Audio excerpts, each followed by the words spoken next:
Hello guys, this is and welcome back to another blog. আশা করবো তোমরা সকলে খুব ভালো আছো, আমিও খুব ভালো আছি। আর এখন বাজে পুরো 8:45। আর আজকে সকাল থেকে ব্লগটা স্টার্ট করলাম, উঠেছি তখন 7:30 বাজে। তো আজকে না ভীষণ পরিমাণ বৃষ্টি পড়ছে। This is a rainy day blog. তো কালকেই আমি বলেছিলাম যে আজকে সকালবেলা ভিডিও দেবো একদম সকাল থেকে ভিডিও দেওয়ার চেষ্টা করব। সকাল থেকে কালকে রাত্রে তো একটা ভিডিও পোস্ট করেইছি।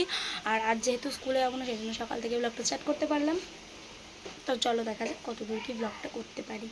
চলো, সকালবেলা উঠে ঠাকুরের বাসন মেজে ফ্রেশ হয়ে এলাম তোমাদের সামনে। আর এখন একটু পড়তে বসবো। তো চলো পড়ে টড়ে নিয়ে তারপর তোমাদের সঙ্গে দেখা করছি। চলো আপাতত টাটা। এখন বাজে হচ্ছে 9:22। আর এখন সকালবেলা হয়ে গেছে, পেটের মধ্যে ছুঁচো রান্না মারছে, মানে সকাল তো হয়েই যে পেটের মধ্যে ছুঁচো রান মারছে খিদের জন্য। তো চলো কিছু খেতে হবে, চলো।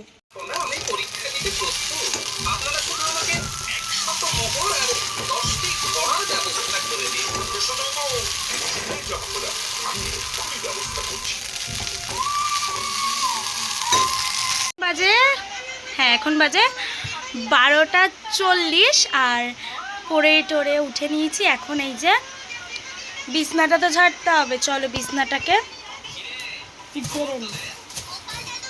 এক হাতে বিছনা ঝাড়া হচ্ছে না, চলো ঝটপট করে ভালোভাবে ঝেড়ে নিই, তারপর তোমাদের সাথে দেখা করছি। চলো, বিছনা গোছানো কমপ্লিট। এবার স্নান করতে যাব। আর আজকে ওয়েদারটা যেহেতু বৃষ্টি পুরো দেখাচ্ছি, তারও এই যে এত সুন্দর ওয়েদার, সেই জন্য অল্প জলে ঝটপট করে স্নান করতে হবে। তো চলো স্নান টান করে এসে পুজো দেবো, পুজো দেওয়ার আগে দেখা করছি। তো চলো আপাতত টাটা। তো দেখো আমার স্নান করে পুজো দেওয়া কমপ্লিট। আর শিব ঠাকুরকে হালকা হালকা পিঙ্ক কালারের একটা দুবটা ফুল দিয়ে পুজো দিয়েছি। আর গোপাল আর হনুমানজি আর রাধাকৃষ্ণকে দিয়েছি। কেমন লাগছে বলবা তোমরা। রাত্রের খাওয়া দাওয়া করে নিয়েছি। আর এখন বাজে 10:32। কাল আর স্কুলে যাবো না, বৃহস্পতিবার আর যাবো না, আবার যাবো সে শুক্রবার। আসলে না বাইরে বৃষ্টি পড়ছে, কালকেও বৃষ্টি হওয়ার কথা আছে। আজকে যা হয়েছে তার থেকে বেশি বৃষ্টি হওয়ার কথা ছিল। জাস্ট খেয়ে দিয়ে উঠলাম। আর আমার গোপালকে ঘুম পাড়ানোও কমপ্লিট। এবার আমি বিছনা করব, তারপর আমি আর মা ঘুমিয়ে পড়বো।